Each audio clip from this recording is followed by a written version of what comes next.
রাজধানীর নাখালপাড়ার চিত্র এটি। প্রধান উপদেষ্টার কার্যালয় লাগোয়া এই এলাকার বাসিন্দারা আছেন তীব্র গ্যাস সংকটে। দিনের বেলায় তো দূর, রাতের কিছু সময় গ্যাস থাকলেও বেশিরভাগ সময় চুলা জ্বলে না। বাধ্য হয়ে বিকল্প উপায়ে রান্নার কাজ করেন অনেকে। যাদের সামর্থ্য নেই তাদের অর্ধাহারে দিন কাটছে আজকাল। ওই রাতে শুধু গ্যাস আছে, দিনে ভোরে চলে যায়। পাক করে খেতে পাচ্ছি না, বাচ্চাদেরকেও খাওয়াতে পাচ্ছি না। ভোরের বেলা উঠে রান্ধি, যেটুকু রাঁধতে পারে অতটুকুই খাই। শীত আসছে, এখন আরো বেশি সমস্যা, গ্যাস থাকেই না। একই চিত্র হোটেল রেস্তোরাঁয়। গ্যাস থাকলেও তার চাপ এত স্বল্প যে তা দিয়ে চলে না রান্নার কাজ। বাধ্য হয়েই তারা ব্যবহার করছেন সিলিন্ডার গ্যাস, ফলে বিল গুনতে হয় দ্বিগুণ। সকালে গ্যাসের চাপ কম থাকার কারণে সিলিন্ডার ব্যবহার করি, কিন্তু গ্যাসের বিল ঠিকই আসে। অনেক সিলিন্ডারে আবার এক্সট্রা 50,000 টাকা লাগে মাসে, 50 1 লাখ। মালিক আমাকে বেতন দিব না, গ্যাস আনবো না, কি করব? আমরা তো চলতে পারি না। আর পাম্পের এই লম্বা লাইন বলে দিচ্ছে গ্যাসের অবস্থা। গ্যাস পাম্পে চাপ কম থাকায় বিপাকে গ্রাহকরা। সিএনজি চালিত অটোরিকশা চালকরা সবচেয়ে বেশি বিপদে। গ্যাস না পেয়ে যাত্রী পরিবহন করতে পারছেন না তারা। ঠিকমতো প্রেশার পাইতো তাহলে 250 টাকার গ্যাস ঢুকতো বা 240 টাকা ঢুকতো, কিন্তু এখন প্রেশার কম, 180 টাকার গ্যাস ঢুকছে। 2 ঘন্টা 3 বার যদি গ্যাস লয় 6 ঘন্টা, সারাদিন থাকে 12 ঘন্টা। 12 ঘন্টা মধ্যে 6 ঘন্টা যদি পাম্পে থাকি আর 3 ঘন্টা যদি জামে থাকি আর 3 ঘন্টা গাড়ি চালিয়ে আমরা কি করবো? 12টা পর্যন্ত যদি চালানোর কথা আছে, ওই জায়গায় 10টার সময় তো আমাকে গ্যাস পুরা জায়গা 7 PSI পাচ্ছি আমরা, সবসময় 15 থাকে। 6 মাস যাবত এই অবস্থায় গ্যাসের চাপ কম। এছাড়া গত 3 বছরে প্রায় 300% দাম বাড়ানোর পরও তীব্র গ্যাস সংকটে ভুগছে শিল্প খাত। পুরাটাই চলে নিজস্ব বিদ্যুৎ, আর নিজস্ব বিদ্যুৎটাই চলে গ্যাস লাইনের মাধ্যমে। গ্যাস লাইনগুলোতে যেই পরিমাণ প্রেশার থাকার কথা, সেই পরিমাণ প্রেশার কিন্তু বরাবরই নাই। চাহিদা অনুযায়ী গ্যাস না পাওয়ায় সংকট দেখা দিয়েছে বলে জানিয়েছেন তিতাস গ্যাসের কর্মকর্তারা। পেট্রোলে কিন্তু আমাদেরকে অ্যালোকেশন অনুযায়ী আমরা যেটা চেয়েছি 1950 মতো, সেটার এগেইনস্টে আমরা অ্যালোকেশন পেয়েছি হলো মাত্র 1550 বা সামান্য কিছু বেশি। তাহলে আমার ফ্র্যাঞ্চাইজে অলরেডি 400 মিলিয়ন গ্যাসের কিন্তু একটা শর্টেজ হয়ে গেছে। সংকট সমাধানে কাজ চলছে বলে জানিয়েছেন পেট্রোবাংলার চেয়ারম্যান। আমাদের ডিমান্ড তো হলো 3700 MMCFD, 2700 থেকে 2800 MMCFD দিতে পারি। এই জন্য আমাদের একটু ক্রাইসিসের মধ্যে যেতে হয়। ওয়াক ওভার এর দ্বারা 3 থেকে 10 MMCFD গ্যাস বেড়ে যায়। তো এরকম কাজটা আমরা এখন হাই প্রায়োরিটিতে কাজ করছি। মেরামত ও রক্ষণাবেক্ষণের কাজের জন্য মহেশখালীর একটি ভাসমান এলএনজি টার্মিনাল থেকে 72 ঘন্টা গ্যাস সরবরাহ বন্ধ থাকায় সংকট বেড়েছিল বলেও জানান তিনি। এই দুটো এফএসআরইউর ক্ষেত্রেই একটা বাৎসরিক মেইনটেনেন্সের একটা বিষয় জড়িত। Yusuf Rana, DBC news, Dhaka.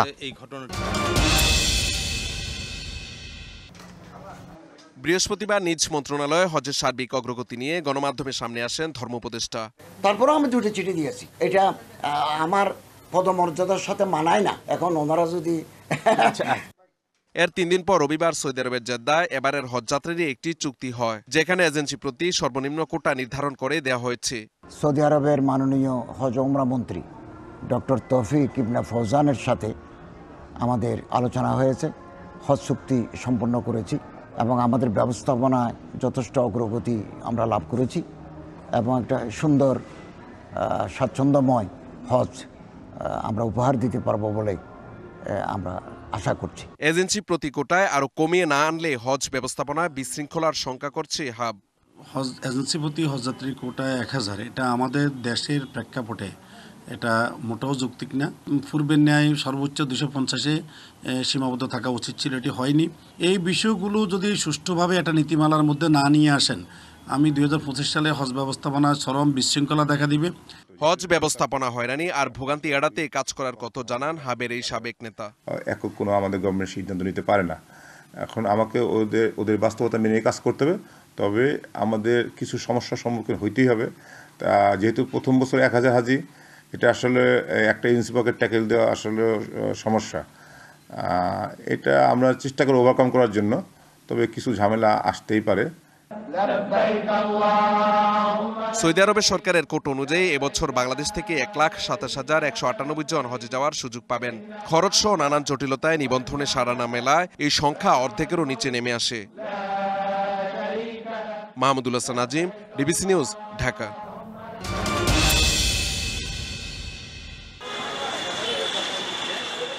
উচ্চ মূল্যস্ফীতির বাজারে কম আয়ের মানুষের জীবন চালানোই এখন দায়। তাই নিরাপদ বিনিয়োগ ও নিশ্চিত লাভের আশায় বহু মানুষের কাছে সঞ্চয়পত্র একটি আর্থিক নিরাপত্তার নাম। সঞ্চয়পত্রের সুদে চলে বহু মানুষের সংসার খরচ। তবে এসব মানুষের কপালে পড়েছে চিন্তার ভাঁজ। গত 6 জানুয়ারি থেকে সার্ভার জটিলতায় টাকা তোলা বা কাগজ জমা দিতে পারছেন না গ্রাহক। ফাইল জমা দিতেছি, বলে আপা আমাদের সার্ভারের সমস্যা, যেদিন সার্ভার সমস্যা মিটবে সেদিন হবে। তো প্রায় 1 সপ্তাহ ওয়েট করলাম, জমা দিয়ে গেলাম। এখন একটা টেনশনে আছি। প্রতি মাসে মাসে একটা ভালো অ্যামাউন্ট পাওয়া যেত, যেটা দিয়ে বাচ্চাদের লেখাপড়া ওর চিকিৎসা এগুলি বহন করতে পারত। অনেক সুবিধা। তবে সঞ্চয়পত্র অধিদপ্তরের কর্মকর্তারা আশ্বাস দিচ্ছেন বুধবার নাগাদ স্বাভাবিক হবে সার্ভার। সার্ভারটা উন্নয়নের কাজ চলতেছে। এটি অর্থ মন্ত্রণালয়ের একটি প্রজেক্ট, আমাদের অটোমেশনের কাজগুলি করে থাকে SPFMS, এবং তাদের সাথে আলোচনা হয়েছে। তারা অ্যাসুরেন্স দিয়েছে যে আগামীকালের মধ্যে এটি সম্পন্ন করতে পারবে। জাতীয় সঞ্চয়পত্র অধিদপ্তরের আওতায় পরিচালিত সঞ্চয় কর্মসূচিগুলোর মুনাফার হার বাড়ানোর উদ্যোগ নিয়েছে সরকার। সঞ্চয়পত্রের মুনাফার হার বাড়ানোর সুপারিশ করে সম্প্রতি অর্থ মন্ত্রণালয় থেকে অভ্যন্তরীণ সম্পদ বিভাগে একটি সুপারিশ পাঠানো হয়েছে, যেখানে স্কিমের ধরন অনুযায়ী নতুন মুনাফার হার 12.25% থেকে 12.55% পর্যন্ত বাড়তে পারে। বর্তমানে যা 9.35% থেকে 11.76% মধ্যে রয়েছে। সঞ্চয়পত্রে সুদের হার বৃদ্ধির খবরে অনেকে আশায় বুক বেঁধেছেন, তাই প্রতিনিয়তই খবর নিচ্ছেন চূড়ান্ত প্রজ্ঞাপনের। আমরা এখনো কোনো গ্যাজেট পাই নাই, নিশ্চিত করে বলতে পারতেছি না যে আসলে কি পরিমাণ বাড়তেছে বা কতটুকু বাড়তেছে। এই জন্য ওনারা অনেকে ওয়েট করে আছেন, তবে অনেকেই আসতেছেন এই খবরটা শুনে, অনেকে আগ্রহ প্রকাশ করতেছেন রাখার জন্য। সঞ্চয়পত্র অধিদপ্তর অবশ্য বলছে, বর্তমানে সরকারি ট্রেজারি বন্ডের তুলনায় সঞ্চয়পত্রের সুদের হার কম রয়েছে। তাই সরকারি ট্রেজারি বন্ডের সাথে সমন্বয় করে নির্ধারণ করা হবে সঞ্চয়পত্রের সুদের হার। মেহের মনি, DBC নিউজ, ঢাকা।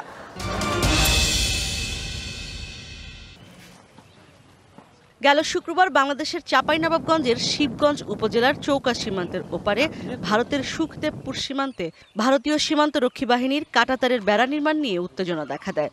6 জানুয়ারির পর কুড়িগ্রাম ও নওগাঁ সীমান্তের ওপারেও কাঁটাতারের বেড়া তৈরির চেষ্টা করে BSF। মোট 5টি পয়েন্টে বেড়া নির্মাণের অভিযোগ বাংলাদেশের। তবে প্রতিবাদের মুখে শনিবার বেড়া নির্মাণ বন্ধ হয়ে যায়। রবিবার ঢাকায় নিযুক্ত ভারতীয় হাইকমিশনার প্রণয় ভার্মাকে তলব করে এ বিষয়ে উদ্বেগ জানায় ঢাকা। সোমবার দিল্লিতেও বাংলাদেশের ডেপুটি হাইকমিশনারকে তলব করে সাউথ ব্লক। এই পাল্টাপাল্টিতে কূটনৈতিক সম্পর্কের অবনতি হচ্ছে কতটা? বিশেষজ্ঞরা বলছেন, তলব মানেই তা নেতিবাচক নয়, খোলা রাখতে হবে আলোচনার পথও। আমাদের দেশে আবার তলব করাটাকে আবার নেগেটিভ হিসাবেই দেখে, নট নেসেসারিলি, কারণ এমনিতেই তো সাক্ষাৎ হয়, তখন তলব হয় না বলে হয়তো মনে হচ্ছে যে, কিন্তু সাক্ষাৎ হয় তখন তো অনেক কিছু নিয়ে আলোচনা করা হয়। তো এই জায়গায় আমার মনে হয় দুই দেশেই স্বাভাবিকভাবে চেষ্টা করছে সমস্যাটা যেন না বাড়ে। তবে এ ধরনের ঘটনায় তিক্ততা বাড়ে দুদেশের জনগণের মধ্যে, যা উদ্বেগের। এই ধরনের টানাপোড়েনে আসলে কোনো দেশের সরকার বা জনগণের কারো কোনো উপকার হয় না, বরং দুদেশের জনগণের মধ্যে একটা তিক্ততা সৃষ্টি হয়ে যায়, যেটা ভবিষ্যতে আমাদের যে কোনো সম্পর্ক এগিয়ে নিতে খুব সহায়ক হবে না। ভারতের কূটনৈতিক বিশ্লেষকরা বলছেন, দুদেশকেই দায়িত্বশীল আচরণ করতে হবে। আজকের ডেটে যে কোনো রকম কনফ্লিক্টকে চেষ্টা করা হয় ডায়ালগের মাধ্যমে সলভ করে। Bharatvarsha being a very responsible power সবসময় চেষ্টা করবে কথাবার্তার মধ্যে দিয়ে যা যা কনফ্লিক্ট আছে LOC or LAC India and Bangladesh সেটাকে সলভ করে নেওয়ার, এবং আশা করা যেতে পারে বাংলাদেশ একটা দায়িত্বপূর্ণ দেশ হিসাবে তাতে প্রপারলি রেসপন্স করবে। এদিকে সীমান্তে আপাত উত্তেজনা কমলেও এখনও রয়েছে থমথমে পরিস্থিতি। ইশরাত জাহান উর্মি, DBC নিউজ, ঢাকা। লালমনিরহাটের দহগ্রাম সীমান্তে শূন্যরেখা বরাবর BSF-এর কাঁটাতারের বেড়া নির্মাণের চেষ্টা ব্যর্থ হয় বিজিবির বাধায়। বন্ধ করা হয় কাজ। 4 দিন পার হলেও কোনো সমাধানে আসেনি।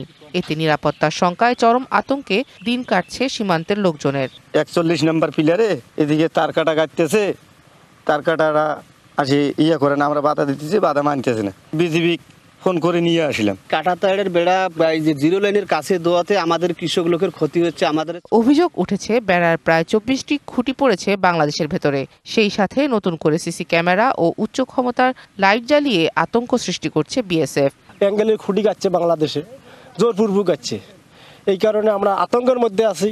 এখন আমরা সাধারণ কৃষক মানুষ, আমরা যে মাঠে কাজ করব, আমরা খুব ভয়ের মধ্যে আছি। এই অবস্থায় শূন্য রেখায় না যাওয়ার আহ্বান জানিয়েছে বিজিবি। এতে ফসল পরিচর্যা করতে সমস্যায় পড়ছেন চাষিরা। স্থানীয়রা বলছেন, এই সীমান্তে বিএসএফ এর নজরদারি বাড়লেও বিজিবি সদস্যের উপস্থিতি নেই বললেই চলে। সীমান্তের কাছাকাছি তাঁবু টানিয়ে পাহারা দিচ্ছেন ওই এলাকার কেউ কেউ।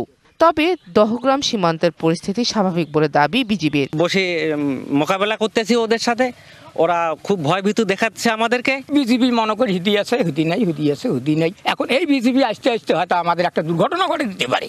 এদিকে অনুপ্রবেশ সহ সীমান্ত হত্যা বন্ধে সবার সহযোগিতা চেয়েছে বিজিবি। বিজিবি একার পক্ষে সম্ভব না, আমরা আপনাদেরকে নিয়েই সীমান্ত সুরক্ষা করতে চাই। আপনারা যদি সচেতন হন, আপনারা যদি সীমান্তের ওপারে না যান, সীমান্ত অপরাধে না জড়ান, সেটাই আপনাদেরকে সচেতন করার জন্য আজকে এই ক্ষুদ্র প্রয়াস। এদিকে সাতক্ষীরার ভোমরা সীমান্তে লক্ষ্মীদারি এলাকায় চাষের জমি নিয়ে সমস্যার সমাধানে বৈঠক হবে 20শে জানুয়ারি। সেই দিন দুই দেশের সার্ভায়ার, বিএসএফ ও বিজিবির উপস্থিতিতে জরিপ হবে।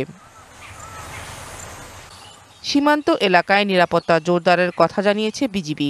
তারপরও আতঙ্ক কাটছে না স্থানীয়দের। ঝুঁকি এড়াতে বাড়ির বাইরে যাচ্ছেন না অনেকে। জমি কেউ চাষ করতেছ না, যাদের জমি সেবা আছে এখন চাষ করতে ভুল নিষেধ। বাবার উপরে সিদ্ধান্তটা ফাইনাল হবে, আর এখন আপাতত পরিস্থিতি স্বাভাবিক আছে। তবে স্বাভাবিক রয়েছে ভোমরা স্থলবন্দরের পণ্য আমদানি রপ্তানি। Sheikh Nigar Sultana, DBC news desk.